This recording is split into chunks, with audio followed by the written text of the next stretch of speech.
sure I don't hit anything. Make sure I don't knock anything over.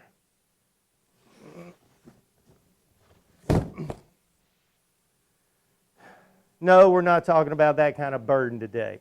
And we're not talking about like we do in the South, a bird in the hand is worth two in the bush. No, it's not that. We're going to talk about burden as it relates to CTs.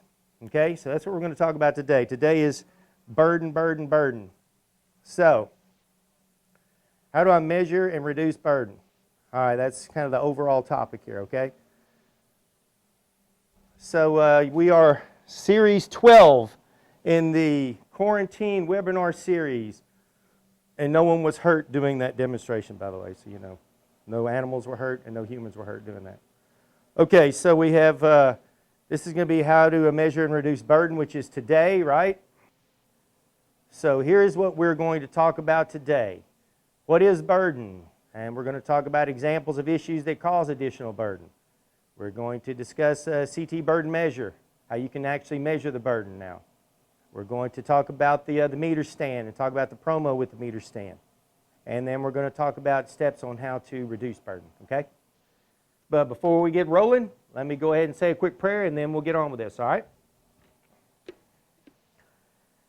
Father, thank you so much for a wonderful day here in Knoxville. It was the first morning that we actually had a little coolness. Felt really great this morning. Father, thank you so much for that. Fall is coming. I think it's finally starting to arrive here. It seems it's getting later every year, but it's coming now, and we really appreciate the beautiful seasons you've created for us. And Father, thank you so much for just the opportunity to be able to do business this way. I mean, there was a time we'd be in a real mess if we were in the same situation. So now we can use these this technology. We can still train with people and still meet with people long distance. So, Father, thank you so much for all of that. And I just want to also lift these guys up that help me try and make me look good every time I'm up here, Lord, because they really do all the work, and I just appreciate all the work they put into this because it looks like people are being able to use this to maybe do their jobs safer out there. And that's what this is really about when it comes down to it, Lord, is we just want everybody to make it home to their families. That's what this is all about. So, Father, we lift up this country right now. We know there's a lot of stuff going on. We know that you will guide us through it as long as we turn our eyes to you and keep our eyes on you. Everything's going to be fine. So all of these things this morning, I say and ask, according to the will of the one who paid it all, my brother, Jesus Christ. Amen. Cool. All right, let's do this. So what is burden? Bum, bum, bum. Whoa. I went 2 instead of 1. There we go. What is burden? So it's the total resistance of the secondary circuit. So if you think about it, we're talking about the resistance all the way out and back. So if you're measuring at the meter, you're talking about all the way out to the CTs and back. If you're talking about you're measuring at the CTs, it's all the way to the meter and back. But it's there and back. And even on the screen, you'll see when you do the burden measurement feature on the PowerMaster, that you'll see it literally has a note there on the screen to make sure you take into account there and back. Okay, a lot of times, and Chris and I were just talking about that this morning, that I've been out in the field, and if it's, say, 50 feet away, they put 50 in. No, you need to put 100 feet in, because that's how much you've got. You're going all the way out to that meter and back, or all the way out to those CTs and back. So the resistance is there and back, a complete circuit travel, okay? So what happens is, what are some of the things that can affect that, okay? We're going to talk about that here in a second. But what do we express burden in? It's in ohms or VA. The reason we have the VA up there is IEC world, they measure it in VA, okay? In the ANSI world, we measure it in ohms. So it's just resistance, right, is all burden is. Someone told me a long time ago, I thought they said that the burden, that term came from back in the old electromechanical days. I can't remember exactly why, but we just call it burden when we're talking about resistance and dealing with CTs. We call it burden, okay? But all it is the resistance, okay? And we know by looking at the screen right there that more resistance equals less current to the meter, okay? And if we start reducing the current to the meter and we start having an effect on it, what happens? Now we're not getting the same amount that we're putting out there, so what happens, we do a customer load test and we start getting some bad registrations, all right? Or the more important thing is we're losing money. That's what we're always trying to find, right, is where the leaks are and where we're losing money in the circuit. And if I've overburdened my CTs, I'm losing money, okay? I'm putting too much resistance on it, because remember, We've preached this for a long time. The two things that kill a CT are heat and resistance. If you get them too hot, they start going belly up on you. If you put too much resistance on them, they start going belly up. And 99.9% of the time, when they go belly up, that's you and me, we lose money, right? Okay. So CTs, they are one of the lowest accuracy items in the chain. We talked about this.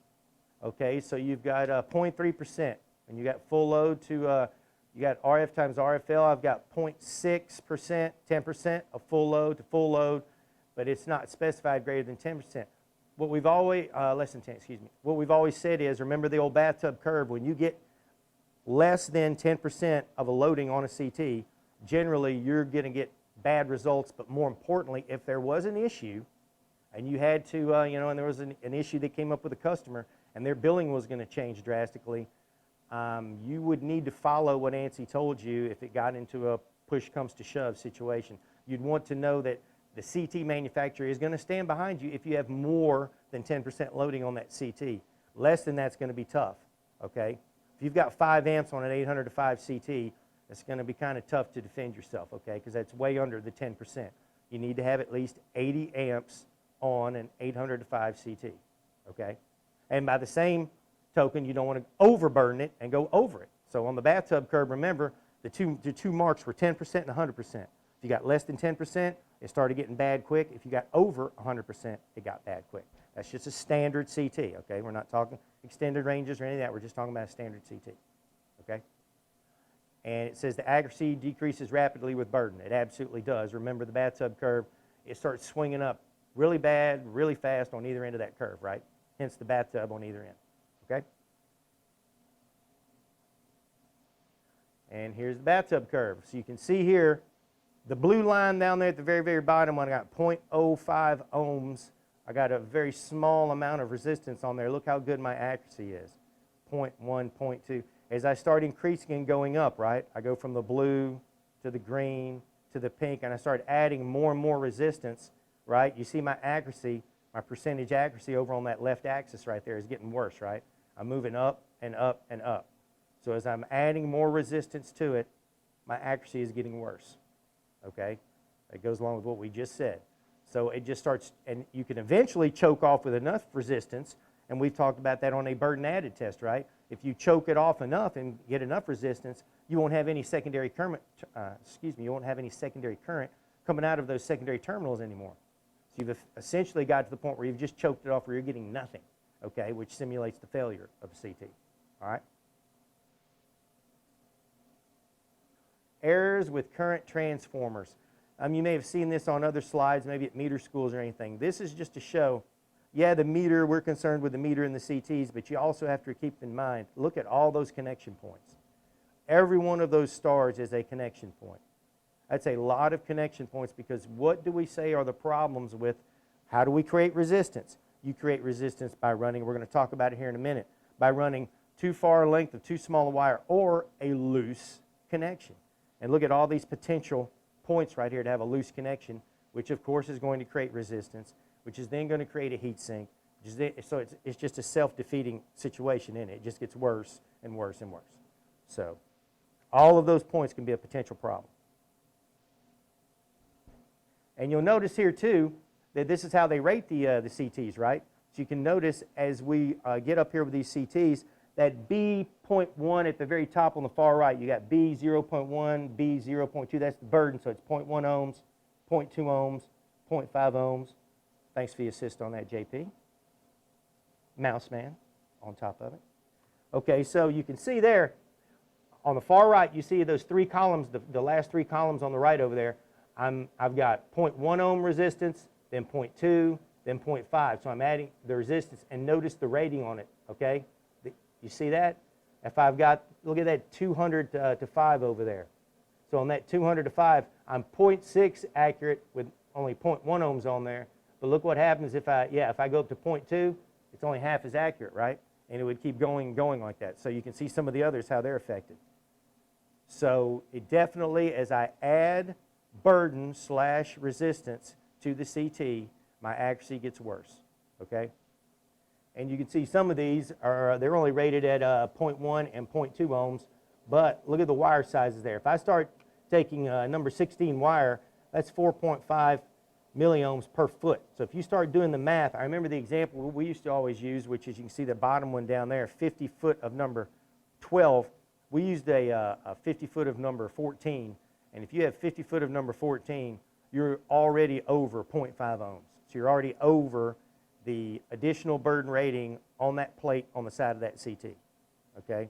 So that's why you saw everybody going to number 12s. But for the longest time, people didn't even consider that, did they? They weren't worried about that.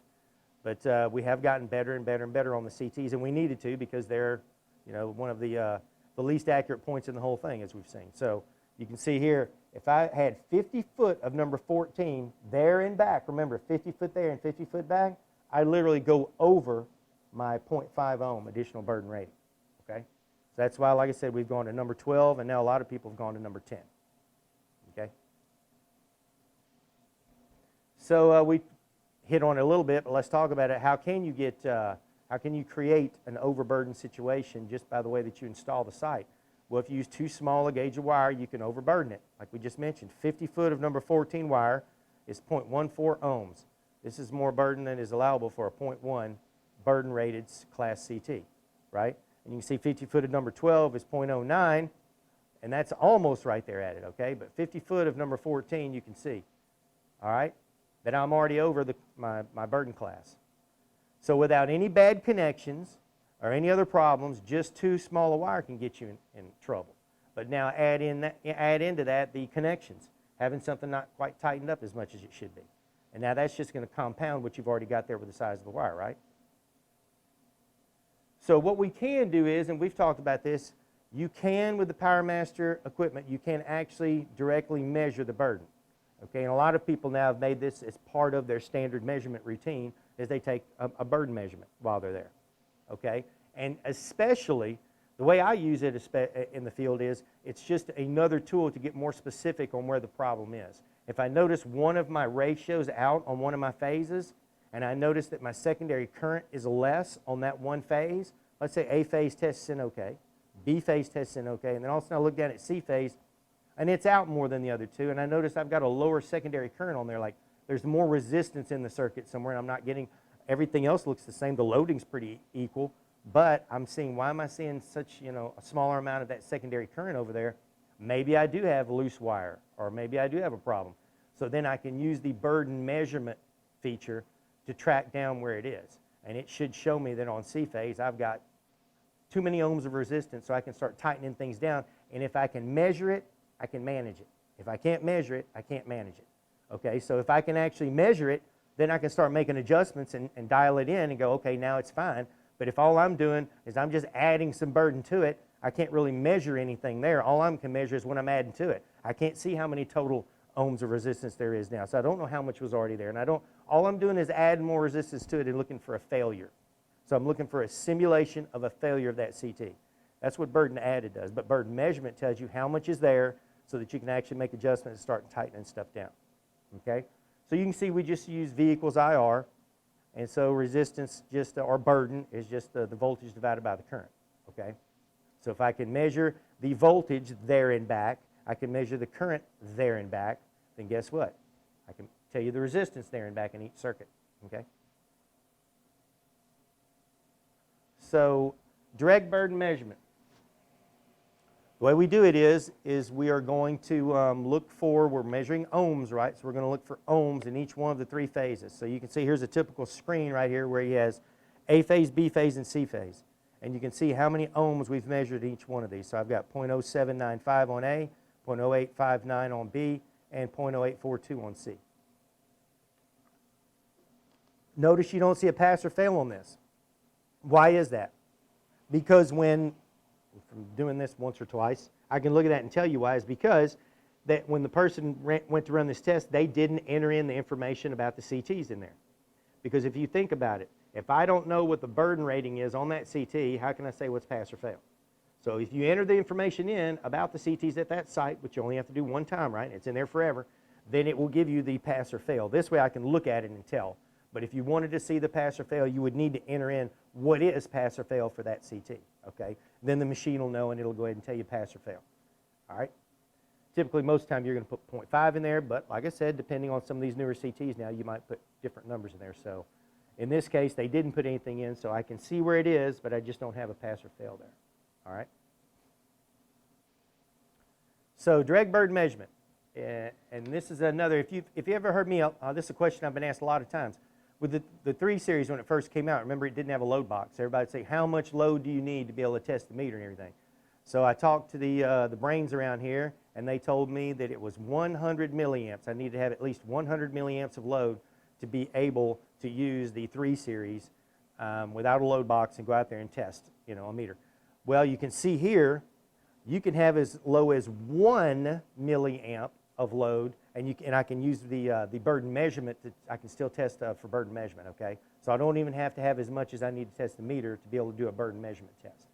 So I want you to notice that 1 milliamp instead of 100, because you may have heard me mention 100 before talking about using a 3 Series to do a custom load test on a meter, okay? So it can be even lower on this to do a burden measure. So this is the preferred technique over an added burden, as it gives a direct answer rather than a burden range. That's true. And when I first started, and you've heard me tell this story, when I got out there, I saw, I was trying to figure out in my head, rolling down the road, trying to think about what this burden added thing was, and I'm thinking, okay, it's 0.5 ohms, additional burden rating on that nameplate I just saw.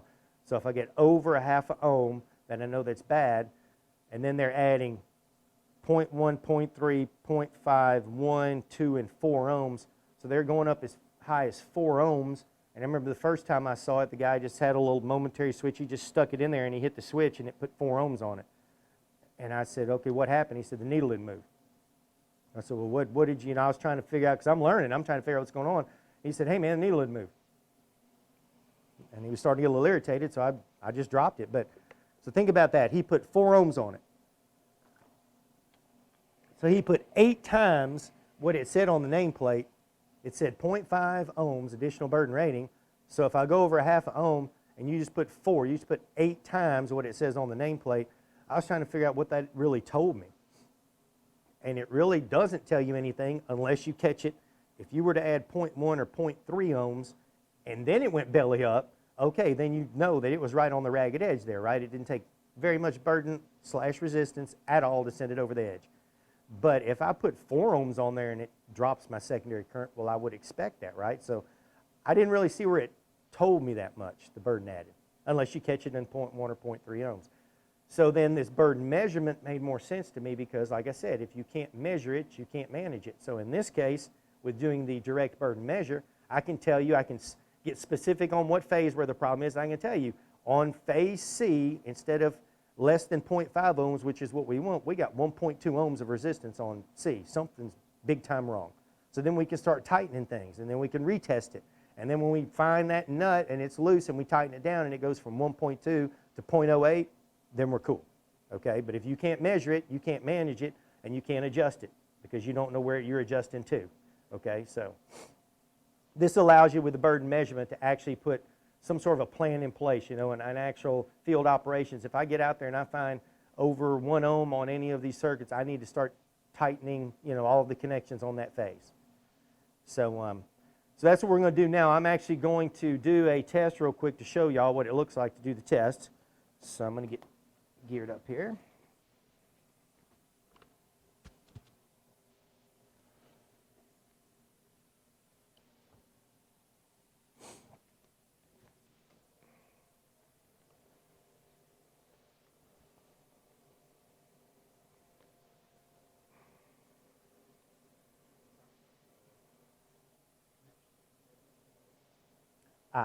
Okay.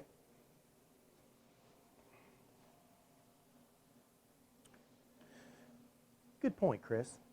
Okay, so we probably want to talk about how I've got going here. So what I actually have is I have a 7 Series out of sight down here on the floor that is powering up my meter stand. Okay, and what my meter stand is, I've got a set of 200 to 5 CTs down here at the bottom. Okay. So what I'm using is I've got a test switch, okay, and it's our red, yellow, blue. It's color configured per our colors, per the Powermetrix colors. So I've got a test switch here, and I've got a 9S socket with a meter in it right here. So what I'm doing is I'm using the 7 series to power it up. So the 7 series I have has a 20 amp current source and a 3-phase voltage source. So it's a 7332. So what I've done is, let me just show you in the back here.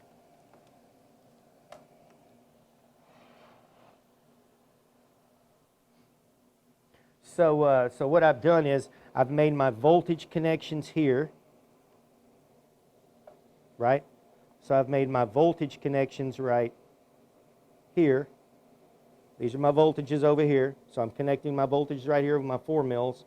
And since I'm driving some more current, I've gone to 6 millimeter connections for my currents over here, okay? So out of the current cable connection on the 7 series, I put this 6 mil cable in there and connected it right here. Now you'll notice these 6 mil connectors right here and the drive cable that's going through each one of the 3 CTs there is the exact same cables we use for our load boost kit. Okay, so if you have a load boost kit of ours for a 7 series, you've already got the 6 mil cable and you don't need it. So you would already have that if you wanted to drive one of these stands. So all you need is that. That's the standard voltage cable. So you use the standard voltage cable to connect there, but you do need that 6 mil. But like I said, if you have a load boost kit, you already have one of those. Okay? And that's what you use to make your current connection with. Okay, and we just have it, I just have it plugged into the wall, my 7 series, and we're doing it that way. So that's how I'm driving and powering up the stand. Okay? Cool. So I'll walk around to the front real quick. So what we're doing here is, remember, it's the old V equals IR, right? So if I can measure the voltage from, if I'm at the meter or the CTs, either one, to the CT and back or to the meter back, so I want that total path, right, from meter to CT, there and back. If I measure the voltage there, then I measure the current there, then I'll be able to calculate the resistance. So I'm picking up my current there and back right here, right, with my duckbills. So my duckbills are giving me the out to the CTs and back. So I'm measuring my current with my duckbills. Then I'm measuring my voltage with my alligator clips from my standard. This is just a standard 3 series voltage cable. Okay, so what I've done is I've just gotten right here, and since they're all tied together, I've just gotten right on here with my white since they're all tied together. Okay, so I can measure my voltage there and back. Now, if I did not have access to these CTs like this, what I would do is and you guys have seen me do this before, I move these connections over to here, right, and I measure everything right here, and then I enter in a distance from the CTs and back. And then it just calculates the wire size, the ohms per foot, and it calculates that. Now, this is very, very important. Go back over here. This is very, very important, and I've used this example before that I ran into where we used this feature and we found where there was definitely a problem. They had not peeled back the insulation on the return wire going into the C-phase CT. It was on a Delta service. I'm sorry, on the A-phase CT. It was on a Delta, 5S Delta A and C phases. So I just had 2 CTs. On that A-phase CT, they had not peeled back that return wire. Okay, so when we performed the CT ratio test, we noticed the ratios were out, and we had the low secondary current, which is just exactly like I talked about before. So then they suggested, hey, why don't you show us that burden measurement thing you were talking about? No problem. I hooked my red, right, because I had the CTs right there, big cabinet, right? So I hooked my red on A phase, my blue on C phase, and then I hooked my return right here over on the A phase. Now, I got 6 ohms on A phase and 3 ohms on C phase. Skyrocketed. So, of course, and that's because then we discovered the wire wasn't peeled back, so they wedged the insulation in there in the connector on that return, okay? But here's the point I wanted to make to those guys. This is very important. If you can, when you make the direct connection there to the CTs, you're reading it, you're seeing it, and it's live, and you're seeing everything that's going on, okay? So you can actually see the numbers. If you can't get to overhead CTs, what you can do is eliminate the problem. I saw a problem on the ratio I didn't like. So now here's where I go into that forensics, private eye, detect, whatever you want to call it. I go, I got to start digging. I don't like these numbers. Why? What's the problem? So then what I did was I could make my connections here. I could move those voltage connections here, and I could measure everything here. Because remember the slide you saw earlier that Chris provided, all those points of connection, all those stars. There's a lot of them right here, right? Here's where most of the stars are. There's just a couple of stars up top where those two CTs are. But I can eliminate all these stars. I can do the test here, and I can say the problem's not here. So remember all the stars on that picture. I've eliminated all the stars except up there. So now I need to go up there and check those connections up there. And in that same situation where we had the wire wasn't peeled back, we would have said the problem's not here. We need to go up there and take a look at the CT. When you went up there and looked at the CT, you would have seen that wire wasn't peeled back. So if I have to make my connections here, I eliminate the majority of where the problems could be. The most potential problems are here. Most of the stars are here. I can eliminate them with the burden measurement if I can't direct connect it. If I can direct connect it, I'm going to read the numbers boom, boom, boom on A, B, and C phases, and I can tell you exactly what it is and how much and how bad it is. The other one, I eliminate where the problems are. Okay? Cool. Just wanted to go over that. All right. So we're going to go over here, and we're going to do a number 4. And we're going to do a CT burden measurement, number 2.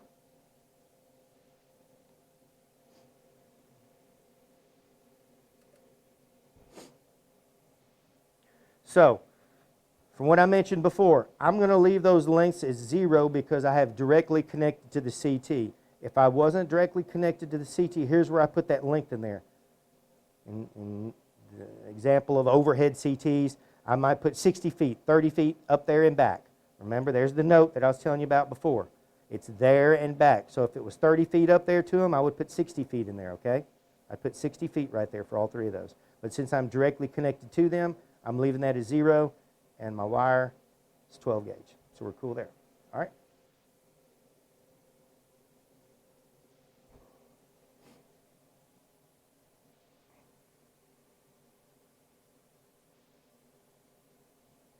So now it's just going to go through A phase, B phase, and C phase. And because Chris actually put the information in there about the CTs, it's given us a pass on these. Now, what we have on the stand is, and this is a great training tool, there is a resistor mounted over here. So I've got a resistor mounted on the back side of this. Okay, I'll show it to you again here in just a second. So what I'm going to do is I'm going to turn on that resistor to simulate a loose wire. Okay? So remember, when the test finishes, it leaves the gold box around, and I can move that gold box and just test one phase. Okay? So I'm going to move, if I move the gold box up, okay, then I could test A phase, B phase, or let's go back down here and we're going to retest C phase.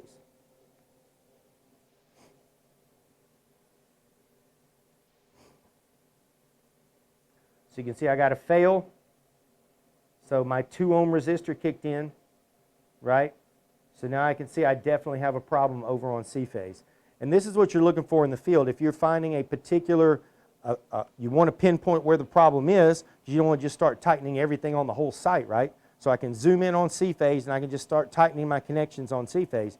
And I've had guys call me up and go, man, about 10 minutes in, I got on that nut driver and joop, there it was. I felt that sucker was loose, tightened it down, retested, came back in at 0.09.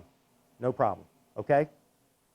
So we know, and we only need 1 milliamp, right? We need just almost nothing on there to be able to perform this test. So I can test this and I can find out where I have my problem. And clearly my problem's on C phase.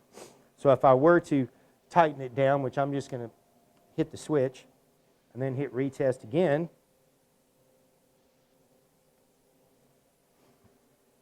So we tighten down C phase, and we like that a lot better. Okay?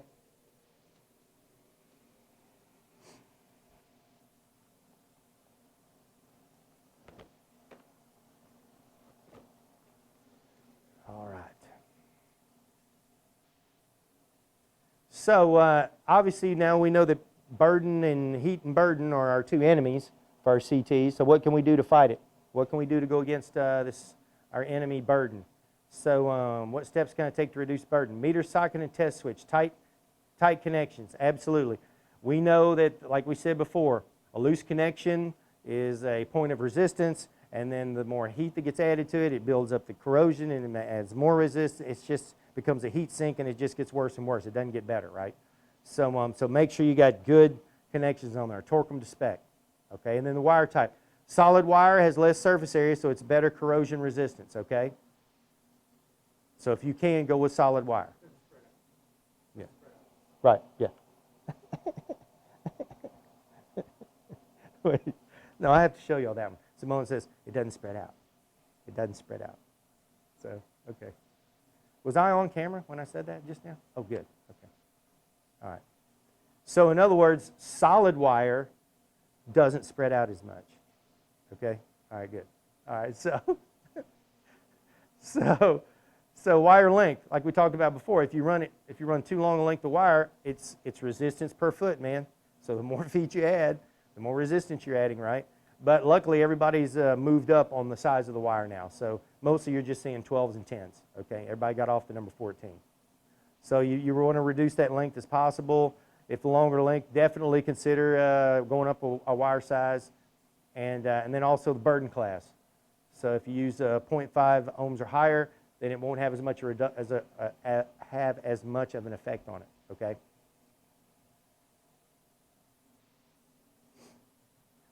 And we are running a promo on the stand. So let me put my gloves back on. I'll give you a quick tour of the stand real quick.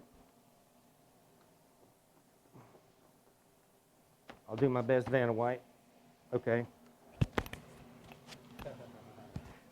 I nailed it. It's all right. Pulled off the mic. At least I didn't break it like last time.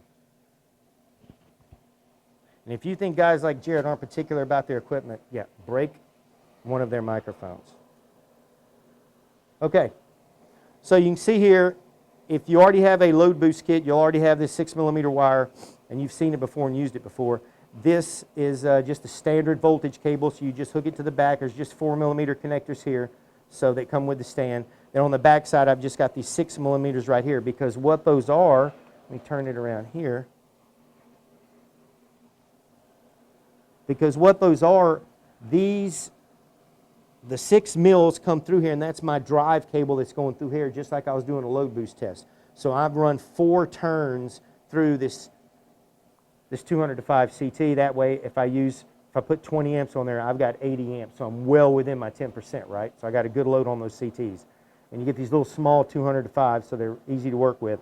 You can actually do load boost on here as well. If you want to train people on how to do load boost, you've seen me do it on here before. You can run another drive cable through here, and I can turn way down on my 7 series how much load I've got, and then I can actually show someone how to do a load boost test with this stand.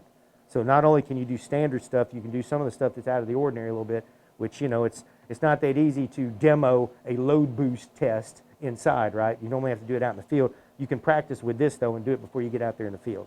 So you can actually do that, because I've got room to drive. I can stick another drive cable through there, okay?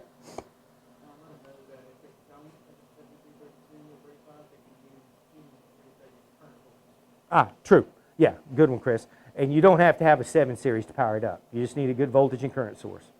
And also, I guess I should say this, since we have people all over the world who have been watching these things, we also have an ANSI and an IEC model. So we also have an IEC model of this, okay?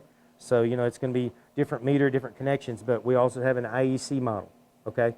For those folks that aren't under ANSI regulations, all right? And then we've got the resistor here. You can specify if you want a 1 ohm or a 2 ohm resistor.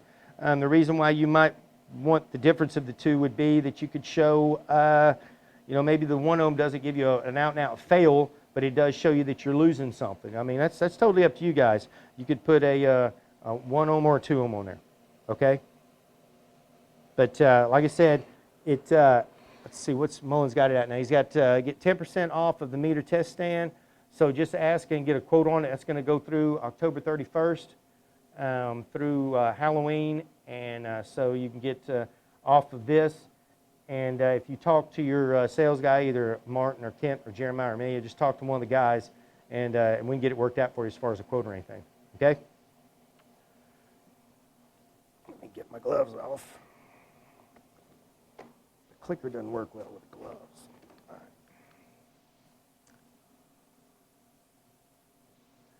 And it is to be determined for next week. We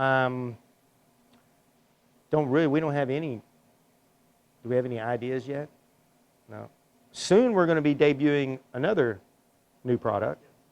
I guess in 2 weeks, I want to get a teaser out there. In 2 weeks, we will be debuting a new product, so it'll be coming out in 2 weeks. But for next week, we'll find something to talk about. But in 2 weeks, like I said, we'll be debuting a new product. Okay.